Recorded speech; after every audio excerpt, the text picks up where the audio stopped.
Goedemorgen trouwde kijkers, toezink Redrich, ik ben vandaag jullie gastheer. I will be your host today in this podcast show. Oke, dan kali ini kita akan menghadirkan tamu-tamu yang sungguh unik nih guys. Kita langsung panggil aja bintang tamu utama kita pada hari ini,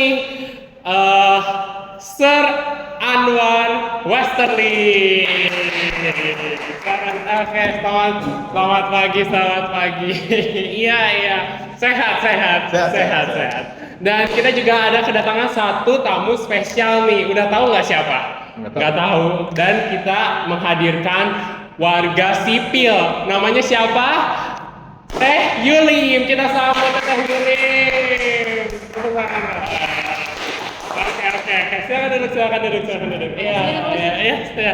Dan Teh Yulim ini berasal dari Bandung nih ya guys, teman-teman. Bener gak nih? Ya. Betul. Dan kita tuh hari ini akan membahas topik yang super hot. Meskipun 10 tahun yang lalu, tapi topiknya masih hot nggak sih?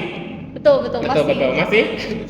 Dan kita akan membahas tentang APRA. Nah, udah tahu belum sih APRA? Udah pasti tahu ya. Karena kita membawa anggota APRA satu di sini. Ya, benar ya?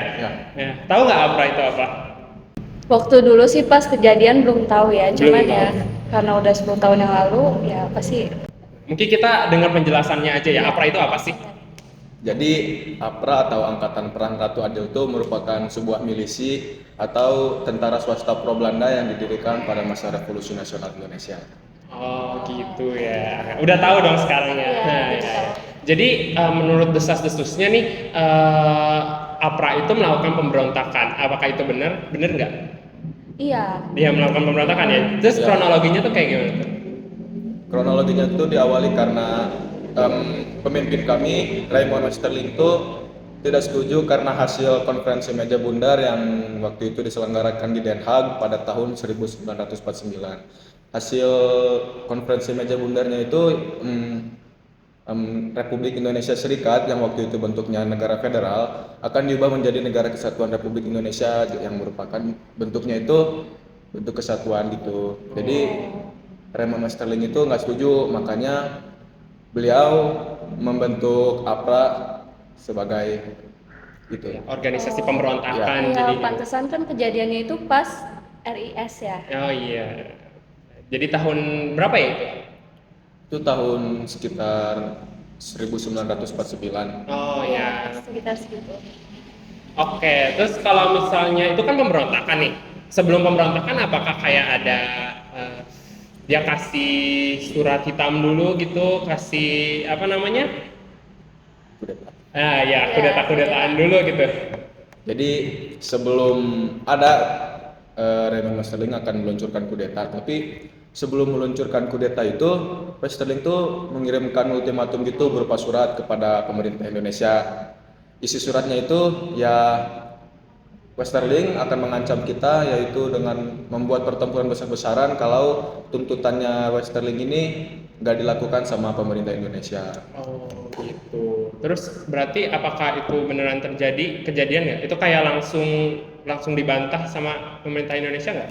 Nggak, itu dikasih dulu kan waktu 7 hari itu terkait si ultimatumnya itu. Nah, sehingga 5 hari kemudiannya atau tanggal 10 Januari 1949 itu pemerintah Indonesia dan Muhammad Hatta tuh menolak ultimatum itu sama pengen mencegah pertempurannya.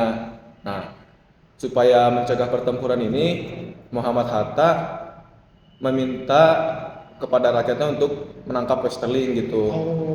Jadi gitu. Jadi kayaknya kalau udah denger kayak gini, Westernya pasti marah nih ya. Ya. Mendengar perintahnya Muhammad Hatta, Westerling tuh langsung meluncurkan kudetanya melalui penyerangan pertamanya di Bandung bersama Sultan Hamid II itu yang merupakan Sultan Pontianak. Oh gitu. Ya berarti langsung kena dampaknya gitu ya? Iya, warga Gimana sipil tuh? tuh waktu itu emang langsung kena dampaknya, terus juga di situ kayak banyak TNI juga ya di situ. Oh iya.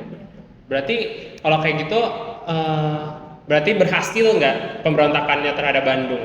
Ya, yang penyerangan pertama di Bandung itu berhasil, tapi Iya. penyerangan keduanya itu yang di sekitar wilayah Jakarta itu mengalami kegagalan.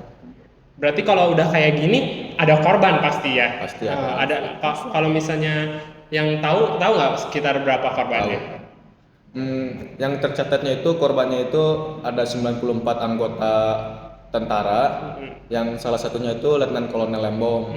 Tapi selain para tentara juga para warga sipil juga jadi korbannya. Oke, berarti ini ya, kena apakah ada keluarga yang terdampak tuh barangkali? Iya, pasti dong. Pasti ada. Oh, siapanya tuh? Ya keluarga. Keluarga terdekat. Ya ampun, turut berduka cita ya, udah 10 tahun nih. Berarti udah 10 tahun gini APRA masih ada nggak sih? Enggak. Udah nggak ada. Udah nggak ada. Karena yang saat penyerangan keduanya itu gagal yang di wilayah Jakarta, jadi terjadilah demoralisasi anggota APRA ini terhadap Westerling. Jadi mereka juga ingin mengundurkan diri dari pasukan Jadi APRA. mundur dari Ya. Westerling ya. Oh, gitu. Ditambah lagi di situ tuh komandan tinggi Belanda itu udah nggak ngedukung Westerling lagi, sehingga Westerling ini didesak supaya mundur aja dari Udah mundur Bandung. aja dari. Ya. Oh, Kemudian Westerling ini kabur ke Belanda, sehingga si APRA ini tidak beroperasi lagi pada Februari 1950. Oke, berarti cuma 1 tahun ya. Ya, berarti anggota APRA-nya cuma 1 tahun nih. Ya. Oke, gitu aja. Berarti kalau misalnya dari warga lokalnya sendiri nih, warga sipil, ada trauma atau enggak nggak sih dari APRA? Ya pastinya dong, apalagi kan itu tentang peperangan ya.